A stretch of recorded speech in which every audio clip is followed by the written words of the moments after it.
जो model Israelites अपना रहे हैं वो इंडियन यहाँ पे जो है वो प्रैक्टिस कर रहे हैं, और इसमें कोई दूसरी राय नहीं है कि ईरान के बाद पाकिस्तान बिल्कुल सहूनी ताकतों का एक बहुत बड़ा टारगेट रहेगा। और आपका मिसाइल प्रोग्राम, आपका न्यूक्लियर प्रोग्राम। इससे पहले कि मैं आगे बढ़ूं, एक तस्वीर आपको दिखाना चाहता हूं।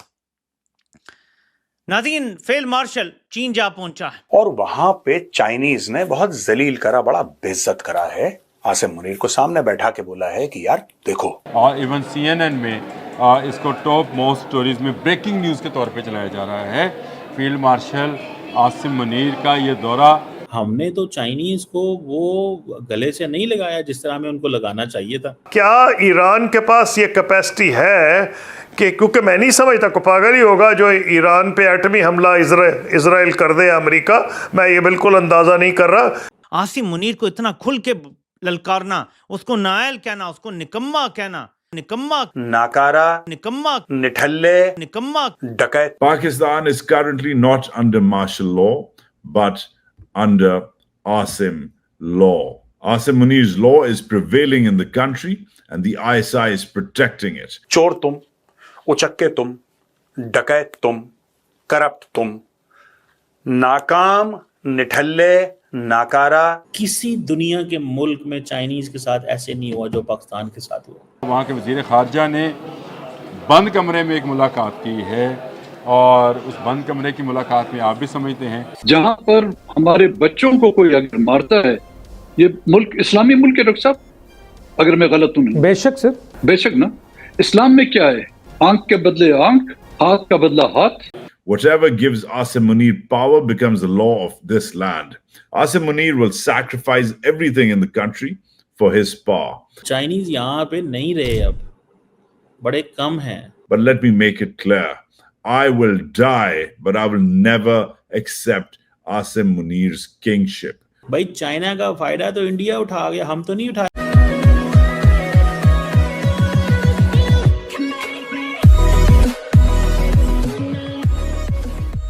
नमस्कार दोस्तों, यहाँ पर बात हो रही है फील्ड मार्शल आसिम मुनीर, लेकिन कई सारे लोग उसको क्रिटिसाइज़ करने के लिए फील्ड मार्शल भी कहते हैं।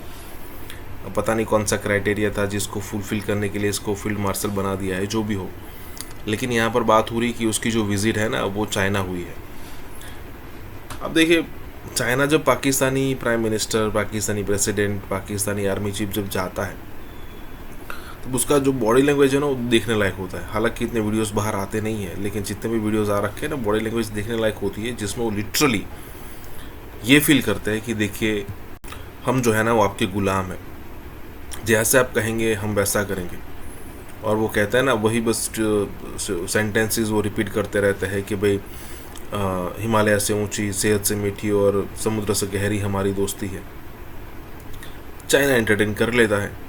उसमें सबसे बड़ी इंसल्ट अगर आपको देखनी हो ना, तो तब होती है जब एयरपोर्ट पर रिसीव करने कोई एक सरकारी कर्मचारी चला जाता है। इसी के साथ ही वीडियो शुरू करते हैं। हाँ दोस्तों, सुपर थैंक्स के जरिए हमें मदद करना ना भूलें। दोस्तों, पाकिस्तान के army chief field marshal Asim Munir पहुंच गए बीजिंग, और बीजिंग में उनकी मुलाकात हुई वांग यी से, जो कि चाइना के फॉरेन मिनिस्टर हैं, आपको पता ही है। और वहां पे चाइनीज ने बहुत जलील करा, बड़ा बेइज्जत करा है। आसिम मुनीर को सामने बैठा के बोला है कि यार देखो, एक तो तुम्हारे मुल्क में अव्वल कोई इन्वेस्टमेंट नहीं करना चाहता, तुम्हारे मुल्क में कोई मैन पावर नहीं डालना चाहता, तुम्हारे मुल्क में कोई पैसा नहीं डालना चाहता। चोर तुम, उचक्के तुम, डकैत तुम, करप्ट तुम, नाकाम, निठल्ले, नाकारा, जितने भी एन है सब तुम। अच्छा, पैसा हम डाल रहे हैं, ऊपर से तुम चाइनीज सिटीजन्स को मरवा रहे हो। तो दोस्तों, ये फेस टू फेस बात हुई है, जहां पे ऐसा सुनने में आया है। अब देखिए, डिप्लोमेटिक स्टेटमेंट होता है ना, वो बड़े मुलायम टाइप के होते हैं कि we conveyed our concerns openly. वो बेसिकली कन्वेड कंसर्न्स कुछ नहीं होता, गाली गलौज तक बात आई है। इतना सुनने में आया है कि आसिम मुनीर को वांग यी ने टाइट कर दिया। अब सब ऐसा है कि हक तो बनता है चाइना का।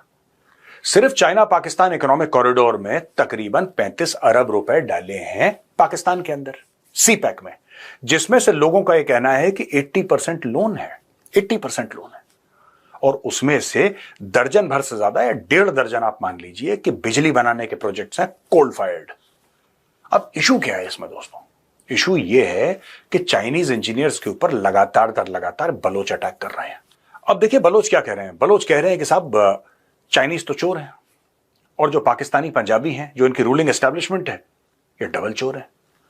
तो आप हमारे मिनरल वेल्थ, नेचुरल रिसोर्सेज चुरा के बाहर ले जा रहे हैं, आपका कोई अधिकार नहीं बनता। तो बलोच अटैक कर रहे हैं इनके ऊपर। ठीक है, अब इन्होंने टाइट कराया है, यानी कि वांग यी ने आसिम मुनीर को टाइट कराया कि तुम हमें सिक्योरिटी क्यों नहीं प्रोवाइड कर पा रहे हो, क्यों नहीं प्रोवाइड कर पा रहे। अब देखिए ना, ये जो गया था काम किसी और चीज के लिए गया था, इसका काम कुछ और था बेसिकली जब चाइना गया था। तो और चाइना गया क्यों आसिम मुनीर?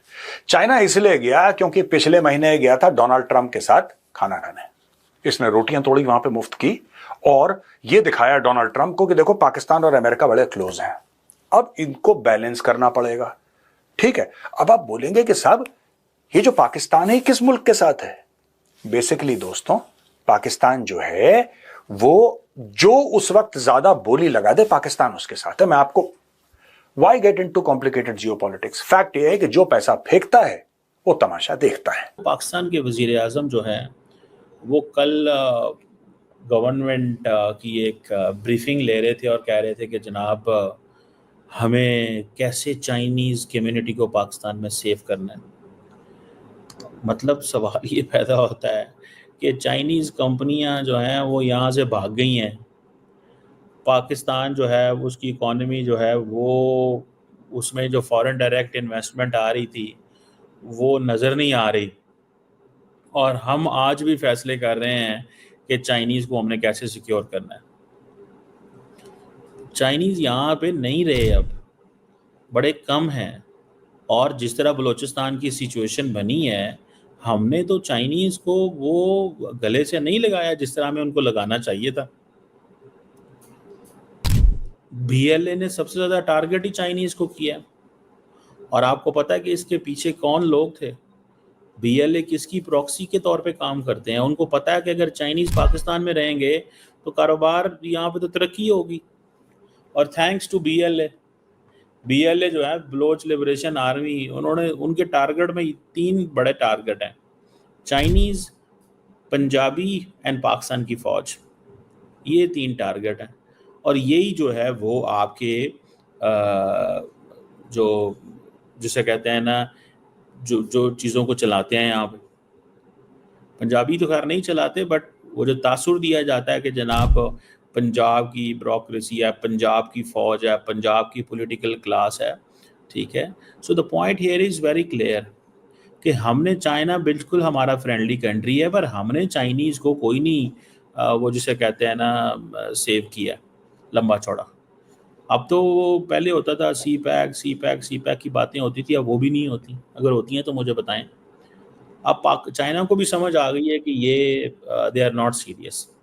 चाइनीज़ का मुझे इतना पता चला है कि चाइनीज़ ये ज़रूर कहते हैं कि जितना कारोबार करना है हमारे साथ कर लो, हम आपके साथ कारोबार करने को तैयार हैं, बट बी सीरियस। जिस तरह इंडिया है, चाइना का फ़ायदा इंडिया ने उठाया, हमने तो नहीं उठाया भाई। चाइना का फ़ायदा तो इंडिया उठा गया, हम तो नहीं उठाया। समझ रहे हैं आप बात? सो इस चीज़ का फ़ायदा अभी हम डिस्कस कर रहे हैं कि चाइना हमारा फ्रेंडली मुल्क है। कल हमारे प्राइम मिनिस्टर साहब जो हैं वो चाइनीज़ वो ब्रीफिंग ले रहे थे। ठीक है जी, जो डेवलपमेंट हो रही है जी सीपैक की, चाइनीज़ प्रोफेशनल जो हैं उन चाइनीज़ बिजनेसमैन की हमें रिस्पेक्ट करनी है, उनको बचाना है, उनको साथ खड़े होना है, उनके साथ ये होना है, उनके साथ वो होना है। भाई आपने तो चाइनीज़ को हम प्रोटेक्ट नहीं कर सके। पूरी दुनिया के अंदर चाइनीज़ को गले से लगाया गया कि यार ये पैसे लेके आ रहे हैं, हमने चाइनीज़ को भगा दी। सब लोगों को ये एक उत्सुकता थी जानने की कि आखिरकार राजनाथ सिंह जी ने रूस के, रशिया के डिफेंस मिनिस्टर से क्या बातचीत की। अब वो बात जो है वो पूरी तरह से सामने आ गई है, और उसको सुन के निश्चित रूप से हर भारतीय जो है वो बहुत ही प्रफुल्लित होगा। क्यों होगा? क्योंकि जो बात हुई है उसमें लगभग ये एग्रीमेंट हो गया है कि भाई देखिए S-400 की 2 रेजिमेंट्स आनी है, 5 के लिए सौदा हुआ था, $5 बिलियन से ऊपर का सौदा था, उनमें से 3 आ गई हैं, 2 आनी बाकी हैं, उसके लिए शेड्यूल आ गया है। उसके साथ भारत ने 2 S-400 की मांग और की है जी, 2 यानी कि 5 और 2 7, 5 और 2 7 हो जाएंगी S-400। साथ में ये भी बताया गया कि साहब कि रशिया ने ये सीधा सीधा ऑफ़र दे दिया भारत को कि S-500 भी आप ले लो और ये S-400 के साथ में इंटीग्रेट कर लो, तो पाकिस्तान के बॉर्डर पे वो लगा दो, तो पाकिस्तान के बॉर्डर पे उसका जो 600 किलोमीटर का उसका जो मिसाइल रेंज है, लॉन्ग रेंज मिसाइल का उसके बाद में फिर ये पाकिस्तान वाले जो हैं वो केवल ईरान के बॉर्डर के साथ में अपने जहाज़ उड़ा पाएंगे, उसके अलावा और कहीं उड़ा भी नहीं पाएंगे। बिल्कुल यही स्थिति है, यानी क्वेटा तक में इनके जहाज़ उड़ नहीं पाएंगे। आपको ध्यान ही है कि 315 किलोमीटर का किल एक इनके एयरबॉर्न अर्ली वार्निंग को हमारे S-400 ने किया हुआ है। तो ये वैसे भी जब उड़ रहे थे तो पेशावर के आसपास उड़ रहे थे, लेकिन S-500 आ जाएगा और जहां आदमपुर में S-400 लगा है, S-400 को हटा के दूसरी तरफ ले जाएंगे और उसको बीकानेर के आसपास में तैनात कर देंगे, पूरा का पूरा पाकिस्तान कवर हो जाएगा उसके, और भुज की उसकी बैटरी के साथ में, और 5 S-500 को लगा देंगे आदमपुर में और एक बैटरी उसकी स्टेशन कर देंगे सूरतगढ़ के आसपास, पूरा का पूरा पाकिस्तान कवर हो जाएगा। 600 किलोमीटर यानी पंजाब में 600 किलोमीटर आप जाओगे तो कहाँ जाओगे, यानी सारे के सारे बेसिस बेकार। तो ये S-400, S-500 और साथ में हमारा जो कुशा प्रोजेक्ट है, कुशा प्रोजेक्ट के 8 रेजिमेंट्स ऑर्डर करने का प्लान है। उसकी पहली टेस्टिंग जो है वो अगले महीने ही होनी है। जो उसकी M1 मिसाइल है यानी कि 250 किलोमीटर वाली, उसकी तो अगले महीने ही होनी है। तो 150 250 और 400 किलोमीटर की उसकी 3 मिसाइल्स हैं। वो 8 डिविजन्स उसकी, यानी 8 रेजिमेंट या डिवीज़न जो भी कह लें आप, उसकी आनी है। तो 8 वो, 7 S-400, 2 S-500 और फिर निचले रेंज में यानी कि 150 किलोमीटर से नीचे के रेंज में आपके पास है बराक 8, आकाश NG, आकाश और MRSM, QRSM। भाई पाकिस्तान को जिंदा भी रहने दोगे कि नहीं रहने दोगे? तो एक तो ये बड़ी बात हुई, और दूसरा सौदा जो है जो बड़ा हुआ है वो बता रहे हैं कि साहब कि सुखोई 57 जो है, स्टेल्थ फाइटर कहा जाता है उसको, लेकिन सही पूछे तो उसको स्टेल्थ की इतनी आवश्यकता भी नहीं है। और एक साथ में जो सुखोई हमारा जो है 30 MKI, उसका अपग्रेड करके उसको सुपर सुखोई बना के और उसको नियर स्टेल्थ फाइटर उसको ले जाना है। ये भी एक बात वहाँ पर होके और तय हो गई है कि साहब ये तो अपग्रेड वाला तो कार्यक्रम पहले से ही चालू ही है, और चालू है, आगे चालू रहेगा। और उसको सुपर सुखोई का जब वो सब सारा का सारा हो जाएगा, 270 हमारे पास सुखोई है, 270 में से मान लीजिए कि 70-80 सुपर सुखोई हो जाएंगे, तो और वो लैस रहेंगे ब्रह्मोस से। यानी कि अभी तो ब्रह्मोस 1.0 जो भारी वाली थी 400 किलोमीटर वाली, उसका उपयोग किया गया था। अब 800 किलोमीटर वाली जो है उसका उपयोग ये सुपर सुखोई में होगा। बाकी जो NG वाली है यानी कि ब्रह्मोस NG, जो कि सिंगल इंजन एयरक्राफ्ट्स पे जिनका उपयोग किया जाएगा, वो 300 किलोमीटर वाली है, वो अब फिट की जा रही है। आपको पता है तेजस पे भी फिट हो रही है वो। तेजस के अलावा जो दूसरे मिराज और जैगवार जो है हमारे, उनके ऊपर भी वो फिट की जा रही है। सुखोई 57 में ऐसी क्या खास बात है? भारत ने F-35A को अंगूठा दिखा दिया। इसमें ये सोचना चाहिए कि हमारा सिस्टम इतना रॉटन है कि ऐसे लोग इतनी बड़ी बड़ी पोजीशन पर पहुंच जाते हैं, और फिर वर्दी जो हमारे लिए काबिल एहतराम होनी चाहिए। अमेरिका किसी को फ्री लंच नहीं देता। ट्रंप ने प्रोटोकॉल की अगेंस्ट जाके अगर आसिम मुनीर से मुलाकात किया तो कुछ बहुत बड़ा मांगा। आजकल वो आई लव पाकिस्तान कह रहे हैं, इसमें कोई शक नहीं कि आने वाले दिनों में वो आई लव आसिम मुनीर कहें, या अगर ये उनको बता दें कि हम एक से ज़्यादा अड्डे देंगे तो वो हो सकता है ये भी कह दें कि मेरी जिंद मेरी जान आसिम मुनीर। तो अगर पाकिस्तान में अमेरिका की बेसिस बनती हैं तो ईरान सारे शॉर्ट रेंज मिसाइल पाकिस्तानी के ऊपर दाग देगा, और इस लड़ाई में एक पूरा यूनिफॉर्म पहनकर वो बंदा पूरा पाकिस्तान चलाता रहा है, उस वक्त किसी ने नहीं पकड़ा, जजों को मैनेज करता रहा। पाकिस्तान भी इन्वॉल्व हो जाएगा। और जिस दिन अमेरिका का काम हो गया, जैसे अमेरिका ने एक यूज्ड टिश्यू की तरह 2 बार पाकिस्तान को पहले फेंक दिया था। मोदी ने बड़ी बातें सुनाई हैं कल डोनाल्ड ट्रंप को, और मोदी ने ऑफिशियली रिलीज की है बात कि डोनाल्ड ट्रंप, तुम्हें पता होना चाहिए कि कोई मुदाखलत अमेरिका की नहीं थी। सर हमने अमेरिका के खिलाफ बात क्यों नहीं की? इसलिए कि इसराइल और अमेरिका तो एक ही है। इसराइल और अमेरिका मिलके ईरान के ऊपर अटैक कर रहे हैं, और अमेरिका जो है वो इसराइल को ना सिर्फ फंड कर रहा है, तो हम आज तो हमारे फील्ड मार्शल साहब को कहना चाहिए था मैं तो तुम्हारी यहाँ रोटी खाऊंगा ही नहीं। इतनी कमजोर रियासत मैंने नहीं देखी। रवांडा, मैं समझता हूँ सोमालिया, अफगानिस्तान, कोई भी मुल्क इतना कमजोर नहीं है जितने आप इस वक्त नजर आ रहे हैं। कल तक इलॉन मस्क से बेहतर आदमी अमेरिका में कोई नहीं था, इलॉन मस्क से बुरा आदमी उनके लिए कोई नहीं है। So we have to understand हम किस किस्म के आदमी से बात कर रहे हैं। वो दिन के अंदर 4 बार ही अपना बयानिया बदलते हैं। अमेरिका के जब एम्स ईरान में मीट हो गए तो फिर आप देखना यही डोनाल्ड ट्रंप बोलेगा, कौन आसिम मुनीर? नाम नहीं सुना यार कभी पहले। तो ट्रंप की कल मोदी से बात करके पोजीशन कम से कम थोड़ी सी इस इशू पे बदली है कि आज ट्रंप ने पहली बार 40 दिन में नहीं बोला कि मैंने सीज फायर करवाया है। This is the first.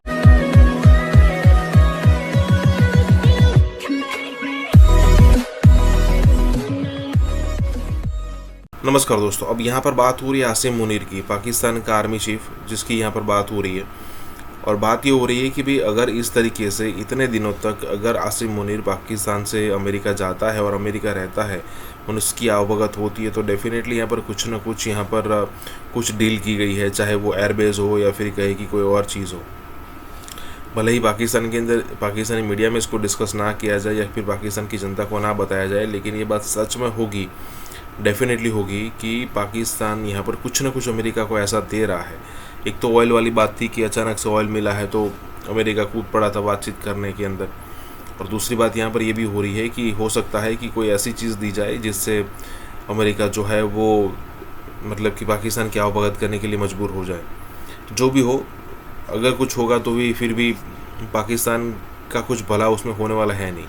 अगर यूएस आएगा तो अपने इंटरेस्ट देखेगा, और अगर मान लीजिए पिछले दिनों तो ये भी बात चली थी कि डोनाल्ड ट्रंप आने वाला है अमेरिका, लेकिन वो बात भी हवाई हो गई।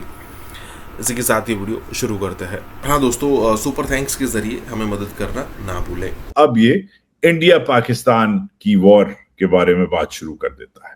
अब इंडिया पाकिस्तान की वॉर के बारे में जो ऑपरेशन सिंदूर बमुकाबला बुनियान और मरसूस है, मैं तो बात कर करके थक गया हूं, मगर डोनाल्ड ट्रंप नहीं थका, और डोनाल्ड ट्रंप ने एक बार फिर छेड़ा है ये टॉपिक, मगर आज डिफरेंटली छेड़ा है, क्योंकि कल रात इसकी बात हुई है, पता नहीं 35-40 मिनट की बात हुई है मोदी से, और मोदी के मुताबिक, मोदी के मीडिया के मुताबिक, इंडियन मीडिया के मुताबिक, इंडियन फॉरेन सेक्रेटरी के मुताबिक मोदी ने बड़ी बातें सुनाई हैं कल डोनाल्ड ट्रंप को, और मोदी ने ऑफिशियली रिलीज की है बात कि डोनाल्ड ट्रंप, तुम्हें पता होना चाहिए कि कोई मुदाखलत अमेरिका की नहीं थी। जो सीज फायर हुआ है वो पाकिस्तान और इंडिया के दरमियान में हुआ है, हमने कोई मीडिएशन नहीं ली। इस पे ये क्या कहते हैं, बड़ा इंटरेस्टिंग, बहुत इंटरेस्टिंग आदमी है डोनाल्ड ट्रंप। देखें कहता क्या है, खेलता कैसा है मोदी को। आगे चलते हैं। And I want to thank, as you know, Prime Minister Modi just left, just a little while ago, just left, and we're working a trade deal with India. We're working a trade deal with Pakistan, and they were both here. But I was with Modi a few weeks ago. He was here actually, but now we speak to him, and I'm so happy. There was a deal that two smart people, plus they have people on their staff too, but two smart people, two very smart people, decided not to keep going with that war. That could have been a nuclear war. Those are two nuclear powers. अच्छा, this is very important. आज पहली बार, अब 40 दिन होने वाले हैं cease fire को, मगर आज पहली बार ये दो चीजें अलग कर रहे हैं। एक तो दोनों को कंपेयर कर रहे हैं, दोनों लीडर्स को, ये मतलब पाकिस्तान के फौजी लीडर को और इंडिया के प्राइम मिनिस्टर को बराबरी में कंपेयर कर रहे हैं। This is very important, this is very very very important. ये पहले नहीं हुआ, ये पहले वो लास्ट मुशर्रफ के जमाने में हुआ था जब मुशर्रफ एक्चुअली सदर था। आसिम मुनीर सदर नहीं है, मगर उसे एक और हेड ऑफ स्टेट से कंपेयर किया जा रहा है। वो कह रहा है भाई वो भी अच्छा भला तगड़ा पढ़ा लिखा स्मार्ट आदमी है और ये भी ऐसा ही है, दोनों की तारीफें कर रहा है। मगर बात क्या करता है आगे जाके, दूसरी जो अलग बात है, कहता है कि इन दोनों ने आपस में डिसाइड किया है, इन दोनों ने आपस में डिसाइड किया है कि जंग खत्म हो जानी चाहिए, क्योंकि सुने big ones, big nuclear powers, and they decided that. So I was honored to meet him today. I was honored to meet him today, क्योंकि ये दो न्यूक्लियर पावर्स जो हैं इन्होंने आपस में डिसाइड किया है। नाउ इंडियन मीडिया इसको खींच रहा है, इंडियन मीडिया कह रहा है कि वाह ये जो लीडर्स हैं इंडिया पाकिस्तान के, ये पहली बार ट्रंप ने कहा है कि इन्होंने डिसाइड किया है, आपस में डिसाइड किया है कि जो जंग है वो खत्म करो, जो सीज फायर करो और न्यूक्लियर वॉर ना करो। तो ट्रंप की कल मोदी से बात करके पोजीशन कम से कम थोड़ी सी इस इशू पे बदली है कि आज ट्रंप ने पहली बार 40 दिन में नहीं बोला कि मैंने सीज फायर करवाया है। This is the first time. हालांकि इसी सुबह इन्होंने बोला था, ये दोपहर की वीडियो है, अमेरिका की दोपहर की वीडियो है, अमेरिका की सुबह में इन्होंने बोला था, मगर अमेरिका की दोपहर में इन्होंने पहली बार नहीं क्लेम किया कि इन्होंने सीज फायर करवाया। इन्होंने कहा कि आपस में दोनों लीडर्स ने करवाया। पहली बात तो इंपॉर्टेंट ये है। दूसरी बात एज आई सेड कि दोनों लीडर्स को कंपेयर किया जा रहा है। So this is really really interesting. अभी भी आप जो है वो नाखुश हैं, तो मुझे बताएं क्या करें हम, मतलब क्या आरजू काज़मी साहिबा की क्या डिमांड है, क्या करें हम? सर हमने अमेरिका के खिलाफ बात क्यों नहीं की, इसलिए कि इजराइल और अमेरिका तो एक ही है। इजराइल और अमेरिका मिलके ईरान के ऊपर अटैक कर रहे हैं और अमेरिका जो है वो इजराइल को ना सिर्फ फंड कर रहा है, तो हम आज तो हमारे फील्ड मार्शल साहब को कहना चाहिए था मैं तो तुम्हारे यहाँ रोटी खाऊंगा ही नहीं जब तक तुम लोग इजराइल को नहीं रोकोगे कि वो ईरान पर अटैक करना बंद करे। मैंने रोटी नहीं खानी, उन्होंने बाहर व्हाइट हाउस के बाहर ही बैठ जाना था चादर बिछा के। मैडम आप दरअसल बड़ी मासूम हैं, गाँव में रहती हैं, छोटी छोटी ख्वाहिशात हैं आपकी, ठीक है कि ये हाँ ना ऐसे ऐसे हो जाए, बस ये आपकी ख्वाहिशें दिल में रह जानी है। मैं सिर्फ इतना कहूँगा, पाकिस्तान ने इजराइल को एग्रेसर कहा, बात ख़त्म। हम अमेरिका आप देखें, जर्मनी ने भी कहा है कि जो इजराइल करता है ठीक करता है। फ्रांस, हम किस से लड़ें? हमारा काम है इजराइल के एग्रेशन की बात करना, बाकी दुनिया का क्या मौक़िफ़ है हम अपना काम अदा करते जा रहे हैं। हम इजराइल के मामले में साइलेंट नहीं रहे लाइक इंडिया तो जो है वो उसने कहा नहीं है। अब इंडिया भागा जाएगा ईरान, देखें हमें बड़ा अफसोस हुआ, ठीक है। अब जब ये जंग थमेगी तो इंडिया किस मुंह से जाके ईरान से कहेगा हमें चाबहार पोर्ट में ये इंटरेस्ट दो, ये एंट्री दो, ये एक्सेस दो, तो जो आप तो बोले कुछ नहीं है। तो ये चीज़ है। जब से उन्होंने एंटी इंडिया के नारे लगाए हैं, दुनिया समेत इंडिया समेत सबने जैसे जैसे बांग्लादेश को कट ऑफ किया, वो टके मुझे लगता है वो जैसे पहले गाली हुआ करते थे फिर उसी लेवल पे आने वाले। डॉलर आने थे, अमेरिका को तेल बेचना था, उल्टा अमेरिका से तेल खरीदना शुरू कर दिया।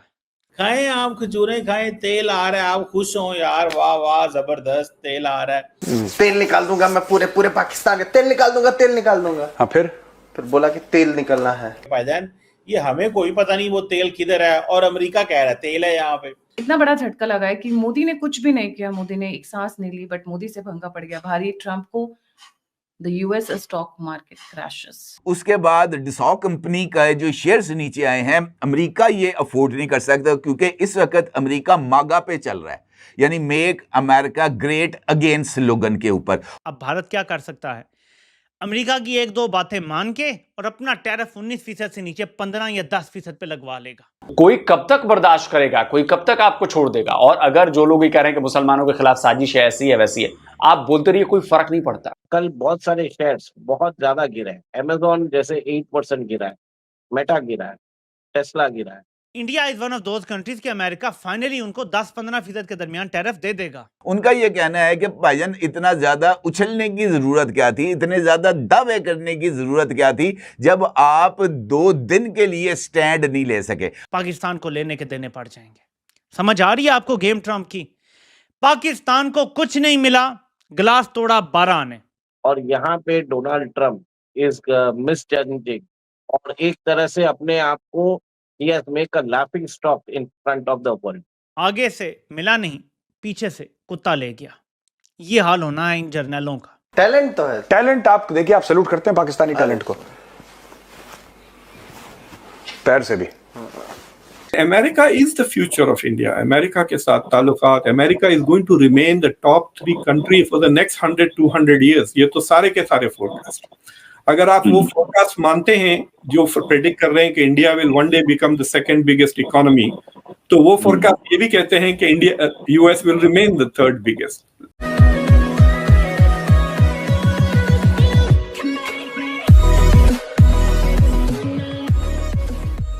नमस्कार दोस्तों, अब भले ही यूएस नंबर 1 इकोनॉमी हो दुनिया की जीडीपी वाइज, लेकिन अगर आप देखो तो दूसरे नंबर पर चाइना है, तीसरे पर शायद जर्मनी है और चौथे पर इंडिया है। और इंडिया 2027 के आसपास 3rd नंबर पर आ जाएगा।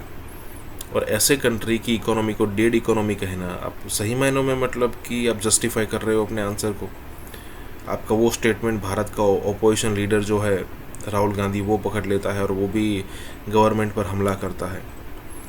अगर आपको ऐसा लगता है कि सही मायनों में डेड इकोनॉमी है, तो इंडिया पर जिस तरीके से आपने टैरिफ लगाए, उसके बाद यूएस का जो मार्केट क्रैश हुआ है, ये आप देख सकते हो। अगर मान लीजिए श्रीलंका, नेपाल, इस टाइप की कैलकुलेशन आप समझते हो कि इंडिया के साथ है, तो आपने अगर श्रीलंका, नेपाल पर टैरिफ लगाए होते तो कुछ फ़र्क नहीं पड़ता। India is the 4th largest economy right now. और अगर आप उसके साथ इस टाइप का व्यवहार करोगे तो आपको भुगतना भी पड़ेगा। तो यहाँ पर यही बात हो रही है, इसी के साथ ये वीडियो शुरू करते हैं। हाँ दोस्तों, सुपर थैंक्स के जरिए हमें मदद करना ना भूलें। बांग्लादेश पे 20% टैरिफ है, ठीक है। ताइवान पे 20 है, वियतनाम पे 20 है। Cambodia, Indonesia, Malaysia, Pakistan, Philippines, इन पे ये है। लेकिन आपने थोड़ा नीचे आना है। युगांडा 15%, वेनेजुएला जिसे अमेरिका का हर वक्त मसला चलता रहता है 15% टैरिफ, ठीक है। नाइजीरिया 15% टैरिफ, मोज़ेम्बिक 15%, मलावी, मडागास्कर, ये सारे ममालिक पे 15% टैरिफ है। पाकिस्तान और आप अफगानिस्तान का देख लें, चले छोड़े जी, वहां तालिबान की हुकूमत है लेकिन सिर्फ 15% टैरिफ लगा। ये आपको मेरे साथ नजर आ रहा है लिखा हुआ ए पे। अगर आप देखेंगे तो आपको अफगानिस्तान पहले नंबर पे नजर आएगा। हम लेटे हुए हैं, उल्टा लेटे हुए हैं, और ट्रंप को इजाजत दी हुई है जो करना है करो। इसके बावजूद अफगानिस्तान बेहतर डील लेने में कामयाब हो गया है, उन पर टैरिफ सिर्फ 15% है। पाकिस्तान पे फिर भी 19% टैरिफ लगा है। हम कंपीट करते हैं भारत से, बांग्लादेश से और कुछ और खित्ते के ममालिक से। कपड़े की एक्सपोर्ट है, हमने और क्या एक्सपोर्ट करना है अमेरिका को? कुछ चावल, कुछ आम, कुछ कपड़ा, बस। इसके अलावा हमारे पास तो कुछ है नहीं। तो बांग्लादेश पे टोटल टैरिफ लगा है 20%। बांग्लादेश वो 1% अपने प्राइसिंग में एडजस्टमेंट करके और हमसे कंपीट कर लेगा। बांग्लादेश को कोई इशू नहीं है। यहाँ पे भंगड़े ये डाले जा रहे हैं और इन्होंने तजवीज़ ये दी थी ट्रंप एडमिनिस्ट्रेशन को, जी कि जो खित्ते के ममालिक हैं अगर उनके साथ हमें बराबर टैरिफ दे दें तो जो मर्जी टैरिफ दे दें, वी डोंट माइंड। सो हमने निगोशिएट किया ही नहीं है टैरिफ को। बेसिकली उल्टा हमने ट्रंप को राजी रखने के लिए उनसे तेल भी खरीदने का मुआहदा कर लिया कि तेल भी हम सऊदी अरब के बजाय अमेरिका से खरीदेंगे, ठीक है जी। टैरिफ 19%। अब आपने गौर से मेरी बात सुननी है। अमेरिका भारत को नीचे दिखाने के लिए पाकिस्तान पे मेहरबानियां शो कर रहा है। मेहरबानियां कर नहीं रहा, शो कर रहा है। यूएस मार्केट क्रैश नहीं कर रहा है, अभी कोलैप्स कर रहा है। क्योंकि जिस हिसाब से टैरिफ अगर आप लगा रहे हो यूएस के अंदर एक्सपोर्ट्स होने वाली आइटम का, जो यूएस इंपोर्ट्स है, ultimately the effect will be borne by the consumers। जो अभी ट्रम्प की पॉलिसी है, it is benefiting only the top rich class। But जो टैरिफ लगेंगे, जो एक्सपोर्ट्स, उनके जो इंपोर्ट्स पे टैरिफ लग रहे हैं from other countries, the cost जो है, it will be borne by the entire people, every citizen of United States will pay the enhanced cost. अब इसी के कारण आप देखिए कि जॉब डेटा उनका कल रिलीज हुआ है, जिसमें बताया गया कि 73,000 न्यू जॉब्स क्रिएट हुए, जबकि they were expecting 100,000 job, 1 lakh jobs expect कर रहे थे। ऐसा हुआ था, जो official was involved in releasing the data, Trump ने उसी को फायर कर दिया। आप सोचिए, सही डेटा निकालने पे Trump is firing his own employees. This shows American administration में बहुत ज्यादा पैनिक है, उन्हें समझ में नहीं आ रहा है कि क्या करें। सेकेंड, बहुत सारी कंट्रीज पे उन्होंने टैरिफ लगाए, जैसे भारत पे 25% लगाया है, ताइवान पे 30% लगाया है, स्विट्जरलैंड पे 39% लगाया है और ब्राजील पे 50% लगाया है। ये सब उनके मेजर ट्रेडिंग पार्टनर्स हैं। अल्टीमेटली इधर से जो भी गुड्स आएंगे वो महंगे हो जाएंगे। इससे क्या हुआ, यूएस मार्केट के अंदर वहां पे इन्फ्लेशन बढ़ने वाला। इन्फ्लेशन बढ़ने के बाद लोग, companies are not willing to invest further. Simple है ना, आपकी अगर प्रॉफिटेबिलिटी नहीं रहेगी, डिस्पोजेबल इनकम कम होगी, तो ultimately it is going to affect the company. तो उसको देख के यूएस के अंदर एक अमेरिकन जो मार्केट है, they did not react positively for this news. Trade uncertainties हो रहा है। अभी कल जो टैरिफ लगने वाले थे अगस्त 1 से, वो अगस्त 7 तक उसको पोस्टपोन कर दिया गया। Market does not like uncertainty, market wants continuity in reforms. जो मोदी जी यहाँ पे कर रहे हैं, ट्रंप अपनी एक एक ट्वीट से मार्केट को हिला रहे हैं, कुछ भी बोल रहे थे। अभी देखिए, वो पाकिस्तान के साथ उन्होंने इतनी अच्छी डील की है, बता रहे हैं, लास्ट में उसको भी 19% टैरिफ डाल दिया, बांग्लादेश के ऊपर 20% डाल दिया। अब ये जितने भी जो बाकी कंट्री की एक्सपोर्ट्स है, अमेरिकन एडमिनिस्ट्रेशन जो अमेरिका की टैरिफ है उधर तो उनको इनरिच करेगा, पर कंज्यूमर्स वहां पे इन्फ्लेशन चालू हो। थर्ड, जैसी बात हो रही है, अमेरिकन टेक सेक्टर इस कल बहुत सारे शेयर्स बहुत ज्यादा गिरे हैं। अमेजोन जैसे 8% गिरा है, मेटा गिरा है, टेस्ला गिरा है। तो अब क्या हो रहा है कि जितनी भी बड़ी टेक सेक्टर कंपनीज है, they will have to do lot of capital expenditure. अब ये सब चीज मार्केट ने देख लिया है, मार्केट को समझ में आ गया कि अमेरिकन मार्केट बाई चांस थोड़ा ओवर वैल्यूड है, इसके लिए एक करेक्शन होना चालू हो रहा है। बड़ी बात यह है कि कल जो करेक्शन हुआ है वो बड़ी बात नहीं है। क्या ये कंटिन्यू रहेगा ट्रंप की अनसर्टेन पॉलिसीज के कारण, ट्रंप के ट्वीट्स के कारण, ट्रंप के स्टेटमेंट्स के कारण, और आप अपने ट्रेडिंग पार्टनर्स के ऊपर टैरिफ लगा रहे हो, उनको कटघरे में खड़ा कर रहे हो। कल साउथ कोरिया से उन्होंने बोला कि 15% टैरिफ पे अग्री कर चुके हैं। साउथ कोरिया से स्टेटमेंट आया, ऐसा कोई हमने अग्रीमेंट किया ही नहीं, कोई रिटर्न अग्रीमेंट नहीं किया। ये सब जो है, investors do not like all